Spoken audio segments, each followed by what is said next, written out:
Bonsoir Elisabeth Guigou. Bonsoir. Et merci d'être avec nous, ancien ministre des Affaires européennes. Notamment, vous présidez aujourd'hui la Commission des Affaires étrangères à l'Assemblée nationale et vous rentrez tout juste de Russie. Ça tombe bien. Le Premier ministre russe Dmitri Medvedev considère que les nouveaux organes du pouvoir en Ukraine ne sont pas fiables et Moscou semble dire que le processus qui vient de destituer Viktor Yanukovych et de proclamer un président par intérim est assez peu démocratique. Est-ce que les Russes ont totalement tort ? Moi, je crois que cette assemblée est légitime. Pourquoi ? D'abord parce que une majorité a pu se constituer pour modifier la Constitution et revenir à la Constitution de 2004. Cette majorité, elle s'est faite parce que presque la moitié du parti, des députés du parti de M. Yanukovych sont passés avec les opposants.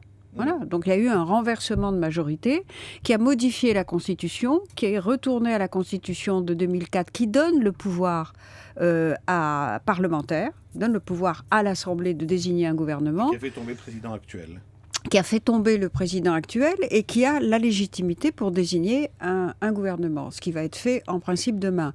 Alors, les juristes pourront discuter indéfiniment, mais je pense que me paraît moi très difficile de contester la légitimité et de cette Assemblée et de cette majorité et du gouvernement qui en sera issu. Mais alors du coup, Elisabeth Guigou, on se demande, est-ce qu'il n'y a pas un problème de démarche diplomatique de l'Europe qui, vendredi matin, impose une médiation à Kiev, fait signer au président Yanukovych, qui va être destitué le lendemain, un accord qui du coup est devenu plus ou moins caduc, et qui a agi en plus sans associer la Russie, grand voisin tutélaire de l'Ukraine. Est-ce que ça pose pas un problème de crédibilité des Européens ? Oui, moi je pense que cette médiation a été très utile. Après coup, on peut critiquer ici ou là, mais très franchement, si elle n'avait pas eu lieu, je pense que M. Yanukovych serait toujours là et que la situation aurait probablement encore empiré. Donc je crois que c'est cette médiation qui a permis qu'il y ait une offre qui soit faite aux opposants. Alors ensuite, elle a été refusée par, en réalité, les mandants de l'opposition parlementaire.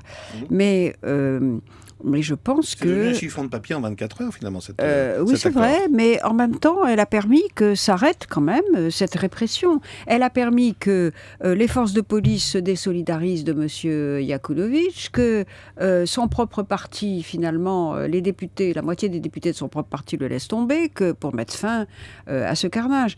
Moi, je pense que si cette médiation n'avait pas eu lieu, la situation serait pire aujourd'hui et Yanukovych serait toujours là. Est-ce que Yulia Tymoshenko, l'ancienne égérie de la Révolution orange libérée ce week-end, est la femme de la situation pour incarner l'Ukraine de demain dans les présidentielles de mai, par exemple ? Nous verrons, c'est aux Ukrainiens de décider, mais c'est vrai qu'elle est à la fois une icône, un symbole. Tout le monde a beaucoup d'admiration pour le courage dont elle a fait preuve quand elle était en prison. Et depuis, parce qu'elle n'a pas cessé d'affirmer ses positions, et en même temps, on ne peut pas dire qu'elle soit exemple de critique sur sa gestion quand elle était là.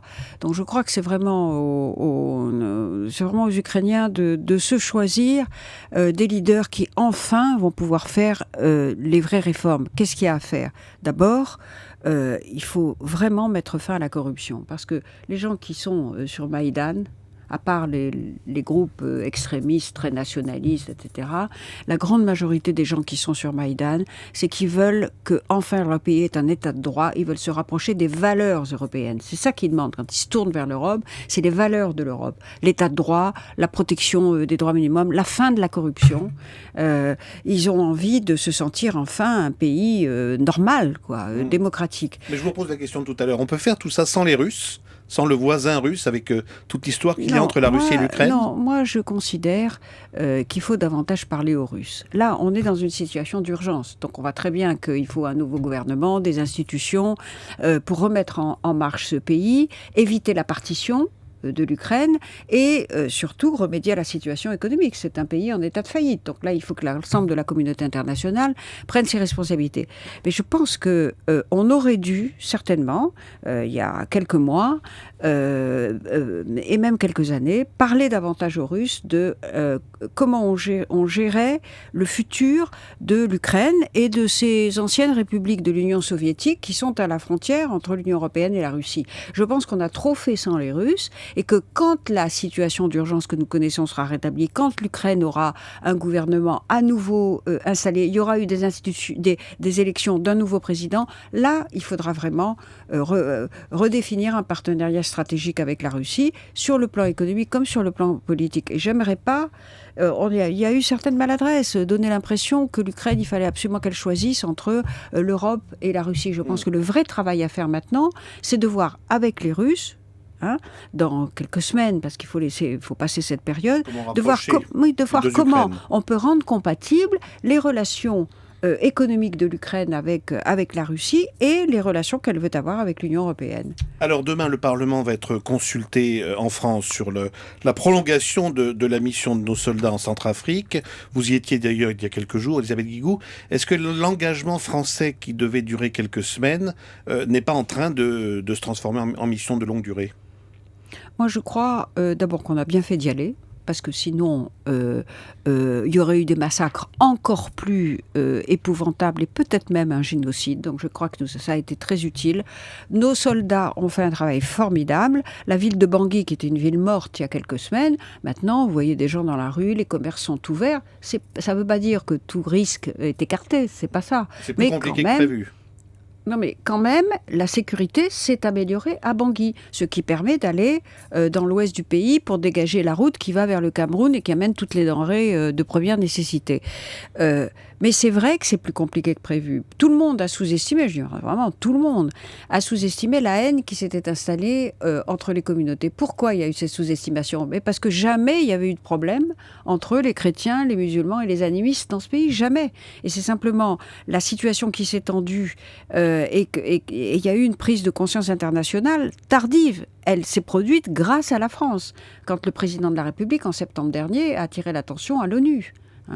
Donc, tout le monde a l'expression de nettoyage ethnique que certains ont employée à l'égard des musulmans dans certains villages. Non, je crois que c'est très exagéré de dire ça. Je ne pense pas qu'on puisse le dire du tout, d'ailleurs.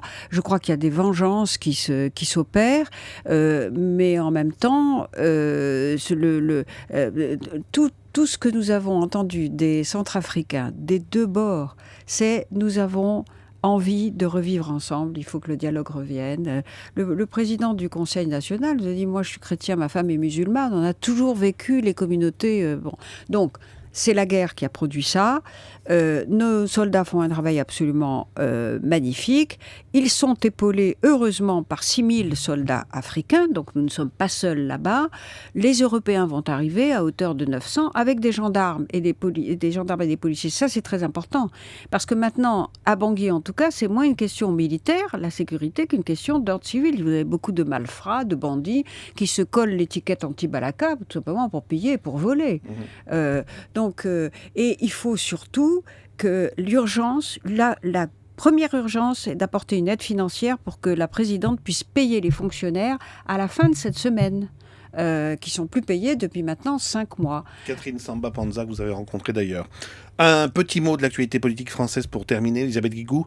Les ministres verts qui apportent leur soutien aux manifs anti-aéroport Notre-Dame-des-Landes, est-ce que c'est le grand écart ou est-ce que c'est parfaitement compatible avec une participation au gouvernement ? Bon, écoutez, c'est pas nouveau. Ils ont toujours dit quelle était leur position. Je crois que ça a été, c'est vrai, exprimé de façon particulièrement nette.